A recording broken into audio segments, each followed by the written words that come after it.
Uganga ni ibada, acha kuwa mjinga. Hamna tabu hiyo, watu wafanye sana.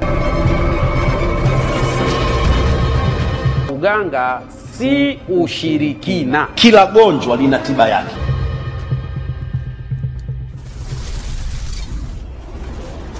Kuja watu wanasoma sana eti haifai. Anakuja mtu herufi moja katika fani ya tiba hajui, alafu anakuambia huo ni ushirikina. Mpaka wachawi, vibaka wanatuchezea sisi.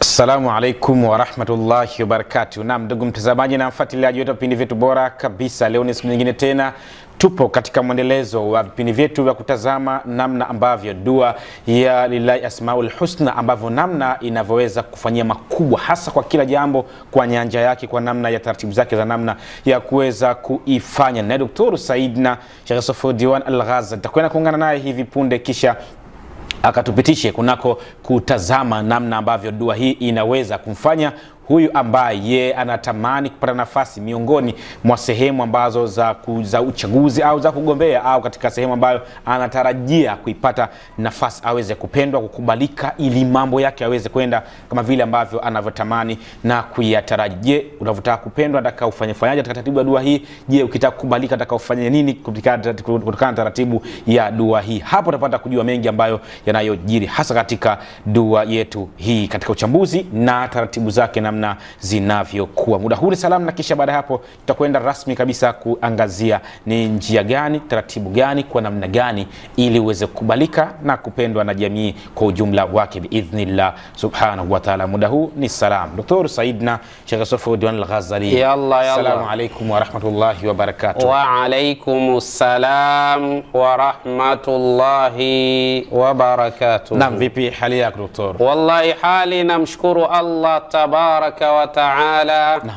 Na hasa ukizingatia tuna afya tele, hivyo hatuna budi kusema alhamdulillahi rabbil alamin. Naam, ndugu mtazamaji na mfuatiliaji wa Dr. Saidna Sheikh Safudiwan Al-Ghazali, yuna afya njema kabisa, na lengo kubwa ni kutaka kukupa njia madhubuti mno ya wewe ambaye unataka nafasi miongoni mwa kinyang'anyiro. Ima upo katika nafasi unatamani kuipata nafasi ya udiwani ama ubunge ama kwenda katika nafasi ya uraisi, basi vipi jamii yako inaweza kukubali na kukupenda ili wewe uwe ni kiongozi wao biidhnillah subhanahu wa ta'ala. Dr. Saidna Sheikh Safudiwan Al-Ghazali, ya Allah, tupo na kipindi ambacho kila mmoja yupo katika resi ama mbio za kutafuta kinyang'anyiro ambacho kina nafasi tofauti tofauti, ikiwemo nafasi ya udiwani, ubunge, lakini pia na uraisi. Kwa namna ambavyo ilivyo tunafahamu kwamba kuna jamii ambayo wewe unatamani ukisema uweze kusikika, lakini ukisema natakiwa ukubalike, lakini pia ukiwa unazungumza nao uweze kupendwa. Sasa kwa taratibu ya dua hii namna ambavyo ilivyo na njia zake, ni kwa namna gani tunaweza kutumia taratibu wa dua hii lillahi asmaul husna ili mradi tuweze kusema, tunawaambia watu kubali, tunaongea nao watupende, ili tuweze kuipata nafasi miongoni mwa nafasi ambazo tunazozitafuta. Sahih. Naam, al-akhi Sheikh Hussein bin Diwan, ya Allah, hili ni jambo bora sana. Na mara kadhaa haya huwa unayaleta katika wakati muwafaka. Nchi yetu inaelekea katika uchaguzi. Kuna watu ambao wao wanakwenda kugombea katika nyanja mbalimbali. Nikiwemo mimi pia na kwenda kugombea katika nyanja fulani. Sisemi kwa sasa mpaka nishatangaza nia. Kwa bado nia haijatangazwa. Kwa hiyo inshallah biidhnillah subhanahu wa ta'ala, inawezekana sasa kuna watu wanataka zile nyadhifa ili waweze kuzipata. Naam. Unajua sio hawa watu ambao wanagombea katika suala la nyadhifa za kiserikali, lakini kuna wale wengine ambao pia wanataka nyadhifa pale walipo. Kuna mtu yupo kazini, ana miaka kadhaa pale kazini, lakini kwa level alokuwa nayo ilitakiwa atadaraj. Sawa? Kwa maana atarafa, apande daraja. Lakini lakini yuko pale pale na anaendelea kuwa hapo hapo. Na wanakuja wengine wanampita yeye pale pale, wao wanapanda juu. Huyu sasa afanye nini? Ile ndo jambo la msingi. Naam. Lakini kuna mwingine yupo katika kinyang'anyiro cha udiwani, nataka kugombea udiwani. Kuna orodha ya watu 5, 7 mpaka 10 wanagombea eneo hilo hilo analogombea yeye. Sasa kikubwa zaidi ni wale watu wamkubali. Baada ya kumkubali, ridhaa yao iende kwa mtu huyo. Anafanyaje? Kuna wale ambao pia wanagombea ubunge. Na katika majimbo yao kuna wabunge kadhaa, yani kuna wagombea kadhaa akiwemo yeye, naye anataka kuwa katika nafasi ambayo hiyo ya ubunge. Afanye nini huyu? Na hapa Sheikh, kuna katika mfumo wa kugombea hapa kuna hatua nafikiri zinaanza. Kuna hatua ya ndani, alafu kuna hatua sasa ukatangazwe kwa ajili ya watu sasa. Kwa hiyo yani hapa cha msingi ni kwamba sisi tunaeleza hapa hatua zote mbili. Kwa maana kuna mtu yupo katika hatua ya ndani. Yani wanahitaji kumchagua sasa ni nani atakayesimama kutuwakilisha nje huko. Na kimaoni, kura ya maoni. Anayeonekana ni yupi, ili apewe ridhaa sasa ya kwenda kuuza sera huko nje. Naam. Basi inshallah zipo taratibu, lau kama wakipita, Allah subhanahu wa ta'ala atampandisha mtu. Unajua uongozi unatoka kwa Mwenyezi Mungu na sio kwa mtu. Ni yeye Allah subhanahu wa ta'ala akiamua wewe uwe kiongozi, utakuwa tu.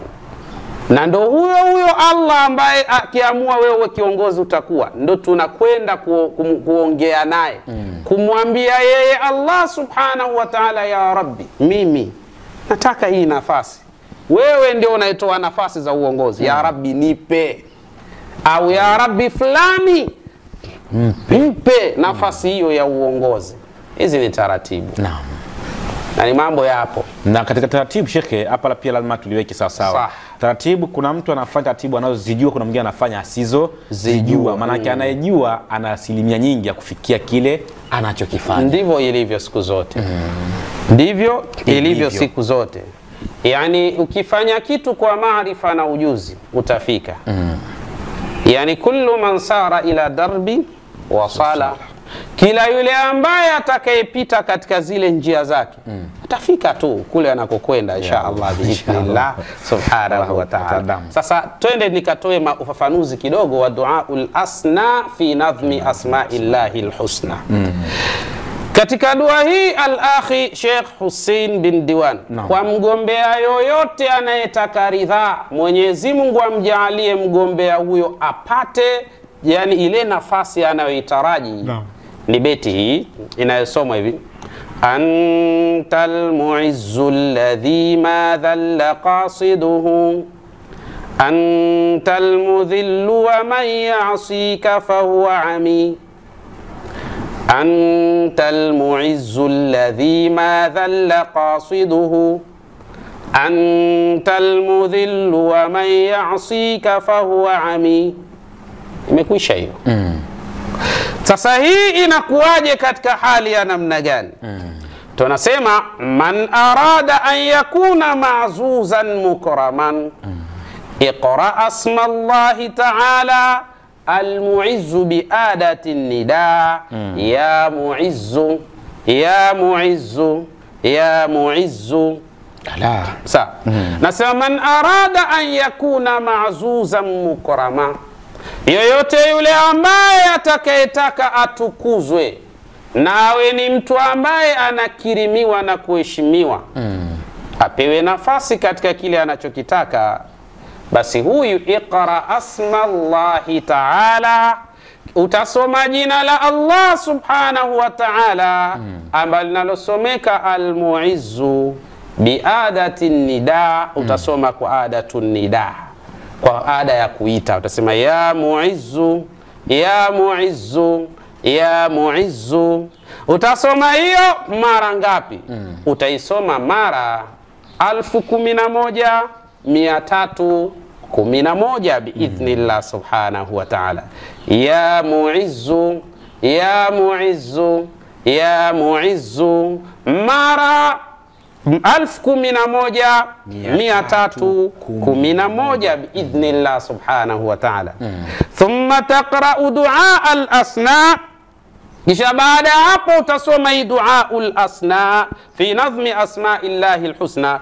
Utaisoma hiyo dua wa fi baiti thamini, lakini na ukifika katika ile beti ya 8, sawa, beti namba 8, takrar, utarejea katika beti hiyo mara 1111 biidhnillah subhanahu wa ta'ala. Thumma taqra'u suratal ikhlasi, kisha baada ya kusoma beti hiyo mara 1111 utasoma suratul ikhlas mara 102 biidhnillah subhanahu wa ta'ala.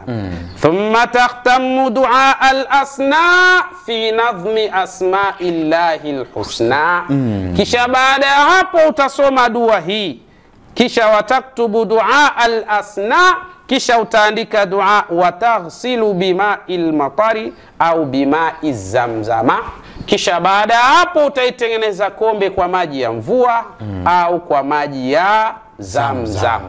Utakunywa kwa nia, utaoga kwa nia. Fa inna Allah ta'ala yaj'aluka mahbuban ma'zuzan, hakika ye Allah subhanahu wa ta'ala atakujalia kuwa ni mtu unayependwa lakini unayetukuzwa na hata kusikilizwa biidhnillah subhanahu wa ta'ala. Wasatakunu maqbulan inda nas, na Allah atakujalia utakuwa unakubalika katika watu wako au jamii yako au jimbo lako litakuelewa wewe ni mtu wa hali ya namna gani, au taifa pia ukapata uraisi biidhnillah subhanahu wa ta'ala. Sasa nini hiyo duaul asna kitabatan wa qira'a?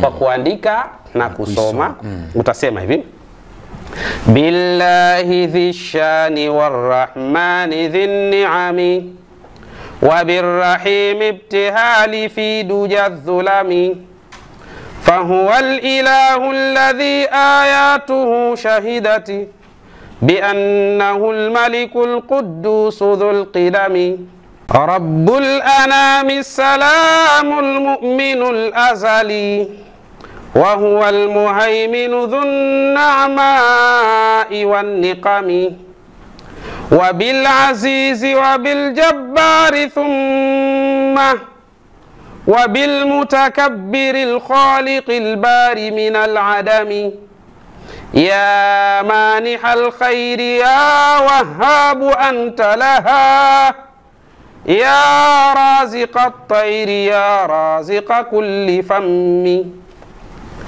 يا فارج الكرب يا فتاح قد عظمت أنت الحليم بضر القلب والضرم القابض الباسط المعروف من قدمه والخافض الرافع الموصوف بالعظم أنت المعيز الذي ما ذل قاصده أنت المذل ومن يعصيك فهو عمي. Hii ndo beti ambayo utairejea mara 1111. أنت المعيز الذي ما ذل قاصده أنت المذل ومن يعصيك فهو عمي أنت المعز الذي ما ذل قاصده أنت المذل ومن يعصيك فهو عمي. Hilo utarejea mara hizo, kisha baada ya hapo utaimalizia dua nzima, duaul asna fi nadhmi asma'illahi alhusna. Kisha utaandika kombe, utaifuta kwa maji ya mvua au kwa maji ya zamzam, utakunywa na kuoga hali ya kuwa unaweka nia.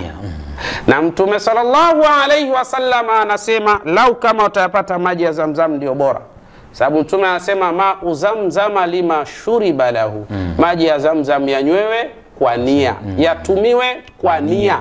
Kwa hiyo yote yule ambaye atakayatumia kwa nia, ya Rabbi nijalie nipate ushindi katika jimbo langu, Mungu atakujalia insha Allah kwa hurma na utukufu wake Allah tabaraka wa taala. Tunatoa taaluma hizi ili uweze kufanya wewe mwenyewe, kwa sababu lau kama utataka mimi pamoja na timu yangu tuweze kukufanyia, bila shaka hautaepuka gharama, kwa sababu kuna kanuni ambayo inayosema in tushghili nasa tagharam thamanahu.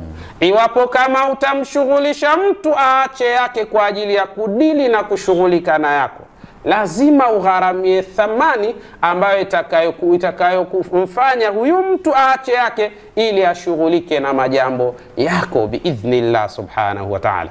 Kheri nyingi itapatikana, na kuomba ndugu yangu, hebu fanya utaratibu huu, naamini ipo siku utakuja kutuambia alhamdulillah, nimepita katika ile njia ambayo ulionieleza, na sasa namshukuru Mwenyezi Mungu nimefika pale ambapo nilipotaraji kupafika. Insha Allah, Mola ni msikivu. Mola ni msikivu. Hivyo kifuata taratibu huu wa namna ya dua hii, basi bila shaka wewe ambaye unayepambana kutafuta kinyang'anyiro ima ofisini kwako ambapo unatamani sana nafasi uweze kupanda katika nafasi ambayo uliopo kwa nafasi kubwa zaidi, basi unaweza kutumia taratibu wa dua hii, na kisha taratibu wa dua hii beti anatakiwa uisome mara 1111, lakini pia inatakiwa usome Ikhlasi mara 102, kisha iandikwe dua hii kwa ujumla wake kwa kutumia wino wa zafarani na uchanganye na maji ya Zamzam au maji ya mvua, kisha uweze kutumia kwa kunywa na kuoga. Taratibu huu unapewa ili mradi uweze kujifanyia wewe mwenyewe, na ikiwa utahitajia tukufanyie sisi, basi kanuni inasema ukifanyiwa hautoepuka gharama. Manake kila mtu akapocha jambo lako, je, jambo lako utagharamia thamani. Thamani yenyewe ni ile ambayo jambo linavyohitajia gharama yake, si jambo wewe vile unavyotaka liwe. Swala hilo litakuwa liwezekani. Ni sawa sawa leo hii daktari akwambia bwana anatakiwa umeze 2 mara 3, wewe useme hata nikimeza moja tu mara moja itakuwaje? Si sawa tu. Huo unakuwa taratibu wako wewe, sio taratibu wa daktari namna ambavyo unavyoeleza. Hivyo basi tumia taratibu wa dua hii ili kuweza kupata nafasi ambayo huenda unaipambania, unatamani uwe ima diwani, mbunge au rais, au ofisini kwako unatamani kutoka sehemu moja kwenda sehemu nyingine, basi ili mradi uweze kufika pale unapotamani na kutaraji, na insha Allah biidhnillah subhanahu wa ta'ala unaweza kufika, kwa sababu anayepelekewa ndio yule ambaye anayetoa nafasi hizo. Kwa maana ikiwa wewe unatamani uongozi, basi anayetoa uongozi ni Allah subhanahu wa ta'ala, na Allah huyo ndio ambaye anayepelekewa habari hizi kwamba kwa Mwenyezi Mungu tunakuomba fulani aweze kuwa kiongozi katika sehemu fulani. Vipi unaweza kukosa? Ni nafasi adhimu mno ambayo itumie kuweza kufanya taratibu hizi ili uweze kupata nafasi ambayo unaitamani na kuitaraji katika hali iliyokuwa bora kabisa. Unaweza kutumia taratibu hizi kuanzia kwenye kura za maoni au kuanzia kwenye ile interview yako ili kwenda katika nafasi unayotaka wewe, ili mradi uweze kupata kile ambacho unachokitaraji na kuitamani biidhnillah subhanahu wa ta'ala. Kubwa zaidi, wewe ambaye unatufuatilia unaweza kusema ndampale Sheikh Yusuf Dan Al-Ghazali, basi kazi nyepesi sana. Namba unaziona katika screen yako hiyo, chukua, unaweza kupiga simu kwa WhatsApp, unaweza kutuma message kwa WhatsApp, au unaweza kutuma voice kwa WhatsApp, unaweza kupiga simu ya kawaida au kutuma message ya kawaida, kisha atakusikiliza, atakushauri kwa mwongozo wa namna gani jambo lako linatakiwa lifanyike katika hali iliyokuwa nzuri kabisa. Nafasi ni ya kipekee kabisa hii, itumie ili uweze kufikia katika yale mazuri ambayo unatamani kuyapata na kuyatarajia ili kwenda kufikia katika yale malengo ambayo huenda umejiwekea kwa muda mrefu sana. Huenda pia nafasi hii ikawa ni nafasi yako. Hivyo basi tumia muda huu kufikia yale malengo, na nafasi hii huenda ni yako wewe ambaye unatufuatilia wakati huu. Kubwa zaidi, namba hizo hapo, piga simu kwa WhatsApp, piga simu ya kawaida, tuma voice kwa WhatsApp, tuma message kwa WhatsApp au tuma message ya kawaida ili usikilizwe, ushauriwe na upewe muongozo namna gani jambo linaweza kwenda biidhnillah subhanahu wa ta'ala. Khairi nyingi zitapatikana. Taratibu huu kiukweli kabisa ni mgumu kidogo, ingawa ukijifanyia mwenyewe ni vizuri, lakini kufanywa lazima gharama ugharamie vile ambavyo taratibu unavyotaka kuwa. Lakini pia hii inafanyika mahala popote pale. Kuna mtu anataka kianza anaweza akaja au si tukaenda pale alipo. Maki ikiwa nataka watu waje ulipo, maana taratibu zetu utapewa na kisha utafika mahala ulipo. Ikiwa unataka kuja ofisini kwetu ni hapa Mbagala Kizuiani, barabara ya lami ya kuelekea Jeshini. Hapo utatukuta kuanzia 2 asubuhi mpaka 10 jioni kila siku biidhnillah subhanahu wa ta'ala. Assalamu alaikum wa rahmatullahi wa barakatuh. Kumtafuta kwa WhatsApp namba 0712316222 au 0756634277.